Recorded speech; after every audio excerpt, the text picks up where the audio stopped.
Back into something like that, you have a job to do, you know what you have to do. You don't really get to practice it till it happens. So there's my first one. So I'll be ready for the second one.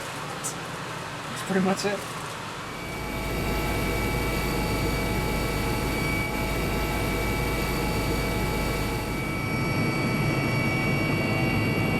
For somebody that's had significant trauma with bone fractures, for example, or spine fractures, the helicopter transport actually is a much more comfortable ride than bouncing over the road in an ambulance. Track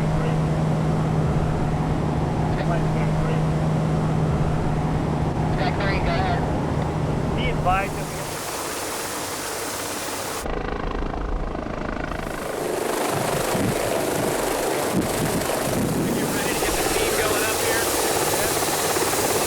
LifeEvac is a rapid response aeromedical helicopter. We're basically an air ambulance, ambulance in the sky. Initially, we were actually located in Richmond, actually in Henrico County at Richmond International Airport. And as the service has grown and our customers have grown, the referral base, the decision to move the helicopter to Dinwiddie was to put us closer to some of our referring hospitals, so as to decrease our response time there, and also to provide another resource to the rural EMS communities there where they haven't had that in the past. So we come to work, we look at the aircraft, we look at the weather, and then we have basically a group briefing to talk about the day's events, if we have any PRs, public relations events, any like ride-alongs, anything going on, anything with the airspace, anything with the weather, any kind of safety issues, anything we've had going on with the aircraft. Then basically we're sort of like really like firefighters. We sort of sit here at the base, until someone calls, and we see what we're able to do, if we can do the mission safely. Primarily, a helicopter is 3 times as fast as a ground unit. You don't have to worry about traffic. You don't have to worry about bumps. So depending on the type of patient that we have, you don't have to worry about the stop and go.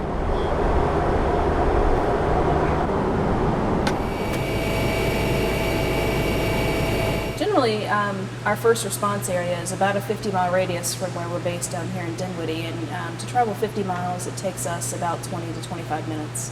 So most of our outlying hospitals that we go to, we have a 20 to 25-minute response time, whereas by ground it would be over an hour. Some of us here are dual certified, where we're nurses and paramedics. There's about 5 of us here at the program.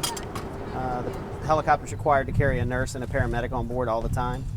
And that kind of allows me to be a little flexible, whether I work with a nurse or with a paramedic. And the same thing if we go out for an accident or a scene.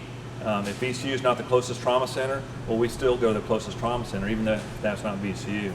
Basically, I think what it really comes down to is, even though this is VCU's helicopter, VCU and LifeEvac are together as one in the fact that the patient and their safety and their care comes above everything else. Our helicopter actually is a very smooth operation. It's a very smooth ride. We do offer some medications if they need it for nausea or motion sickness, but it's pretty rare that we have to use those. For somebody that's had significant trauma with bone fractures, for example, or spine fractures, the helicopter transport actually is a much more comfortable ride than bouncing over the road in an ambulance. Teleport. Okay, go ahead.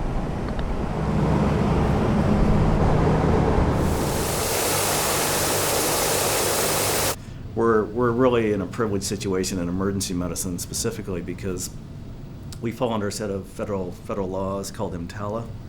EMTALA essentially prohibits you from doing any insurance screening. So the benefit of that is that we treat everybody the same regardless of their ability to pay. And a lot of people don't have that luxury in medicine. If you're working in a doctor's office, for example, you've got to do the insurance screening. We don't have to do any of that. We just take you at face value, take care of your medical problem, and do the best we can. So that's a real luxury.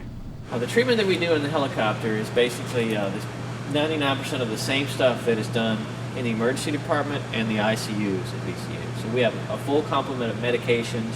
We have our own ventilator. We're able to monitor all kinds of things: heart rate, blood pressure, invasive lines.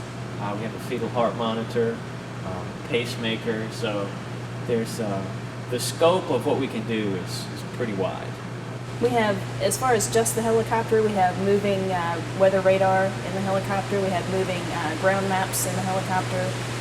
One of the other services that VCU LifeEvac offers is a community service, and we do a tremendous amount of outreach education to the EMS providers in the community. In the 5 years we've been in operation, we've probably trained up over 2,000 providers in terms of continuing medical education, landing zone safety classes, and we do all of that free of charge to the providers. It's part of the community service we offer. Some of the most rewarding moments are when you know you've made a difference in somebody's life or in somebody's family member's life. And we don't look for thanks, but when a mother or father comes up to you or comes up to your crew and says, hey, you know what, thank you so much for everything you did, you made a difference. And you realize you truly have made a difference in either saving or prolonging somebody's life, that is completely worth it. That makes it all worth it. That's what it's about. That's what we're here to do. It is the physicians, it is the nurses, it is the techs, it is the medics, it is the radiology techs, it's everybody. So this place will not work if one part of that team is out of sync. I really love my job. I'm exhausted at the end of the day, and sometimes I'm in tears by the time I hit the parking deck. But I always love my job at the end of the day, and I think that's necessary if you're gonna do this. Okay, I've gotten them back, and that's the best feeling in the whole world. There's nothing like getting somebody back. My first code save was probably within 6 months of being here, and that was really cool to know that a guy that was dead 10 minutes ago, a half hour ago before I got there, is now alive and walked out of the hospital. It never comes down to it's your responsibility. You have a responsibility as a medic to do your job, but it never comes down to responsibility. I don't think anybody that I've ever ridden with in this company has ever thought of, oh, well, I have to be nice to them, it's my responsibility. Some of it is just a professional courtesy, be nice, Some people do it better than others. The medical campus here really has a lot of technology initiatives underway to try to integrate technology into the healthcare field. We're on the cutting edge of a number of initiatives, and I think you're going to see more of that. I think you're going to see more integration of technology into our initiatives for a number of reasons. One, it helps us deliver better healthcare, helps us deliver more efficient healthcare, and helps us deliver more patient-focused healthcare.